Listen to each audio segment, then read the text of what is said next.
जय श्री श्याम। आप सभी श्याम भक्तों का मेरे YouTube चैनल में हार्दिक स्वागत है। भक्तों, बाबा श्याम की कथा सुनने के लिए वीडियो को अंत तक देखें एवं वीडियो को लाइक व चैनल को सब्सक्राइब जरूर करें। खाटू श्याम बाबा का प्रसिद्ध मंदिर राजस्थान के सीकर जिले में स्थित है। खाटू श्याम बाबा के मंदिर में हर वक्त भक्तों का तांता लगा रहता है और विशेष रूप से होली से कुछ दिन पहले यहाँ पर प्रतिवर्ष फाल्गुन माह की शुक्ल षष्ठी से बारस तक खाटू श्याम बाबा का विशाल मेला लगता है। देश के करोड़ों लोग खाटू श्याम बाबा की पूजा करते हैं। श्याम बाबा की महिमा का बखान करने वाले भक्त राजस्थान या भारत में ही नहीं बल्कि दुनिया के कोने कोने से बाबा के दर्शन करने आते हैं। खाटू श्याम बाबा जी को भगवान श्री कृष्ण का अवतार माना जाता है। खाटू श्याम बाबा की कहानी महाभारत काल से शुरू होती है। उस वक्त उनका नाम बर्बरीक था। बर्बरीक भीम का पौत्र और घटोत्कच का पुत्र था। बर्बरीक बचपन से ही बहुत वीर योद्धा था। बर्बरीक ने अपनी मां हिडिंबा से युद्ध कला सीखी थी। बर्बरीक देवी शक्ति का बहुत बड़ा भक्त था। एक बार बर्बरीक ने देवी शक्ति की कठोर तपस्या की थी। बर्बरीक की कठिन तपस्या को देखकर देवी शक्ति वहां प्रकट हुई और बोली, आंखें खोलो पुत्र। बर्बरीक, प्रणाम माते। देवी ने कहा, तुम्हारा कल्याण हो पुत्र। मैं तुम्हारी तपस्या से अति प्रसन्न हूं। बोलो, क्या वरदान चाहिए? माते, आपने मुझे दर्शन देकर कृतार्थ कर दिया।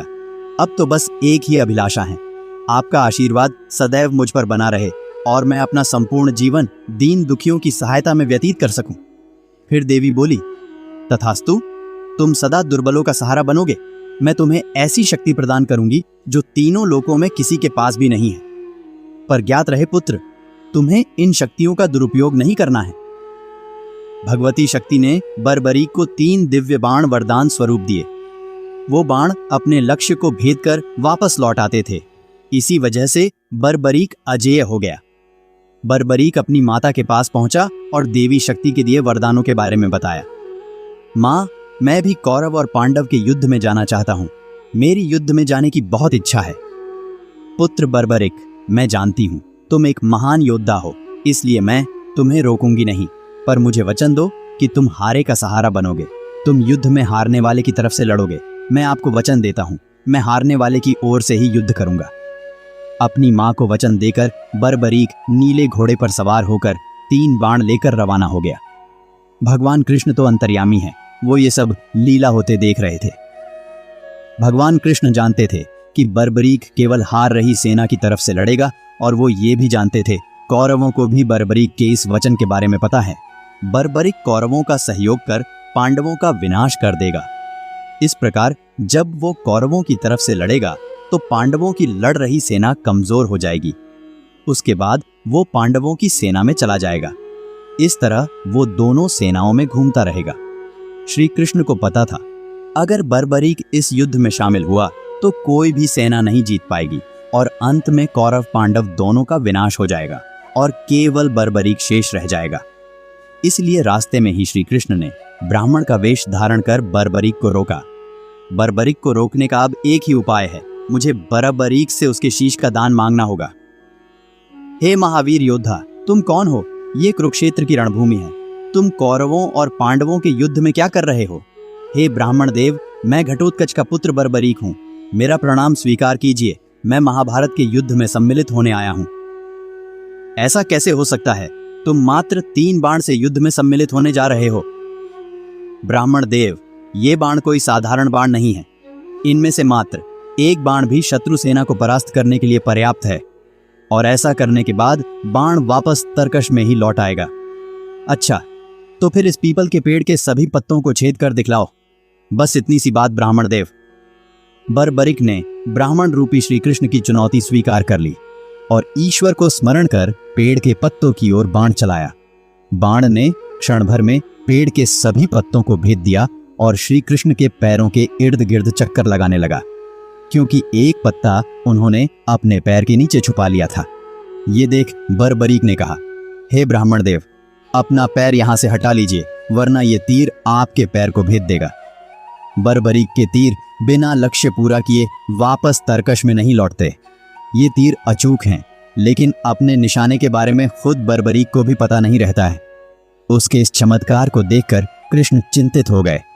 असली रणभूमि में अगर मैं सभी पांडव भाइयों को अलग अलग कहीं छिपा भी दूंगा ताकि वो बर्बरीक का शिकार होने से बच जाएं, तब भी बर्बरीक के तीरों से कोई नहीं बच पाएगा।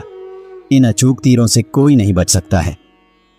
हे वीर योद्धा, मैं तुम्हारे साहस की सराहना करता हूँ। मैं तुमसे दान स्वरूप कुछ मांगना चाहता हूँ। बर्बरीक बोले, हे ब्राह्मण महाराज, यदि मेरे वश में होगा तो मैं आपकी इच्छा स्वरूप दान की अभिलाषा जरूर पूर्ण करूंगा।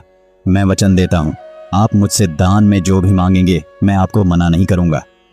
भगवान श्री कृष्ण ने कहा, मुझे तुम्हारा शीश दान चाहिए, क्या तुम ऐसा कर सकते हो? ये सुन बर्बरीक ने कहा, आप कौन हैं? मुझे अपना परिचय दीजिए।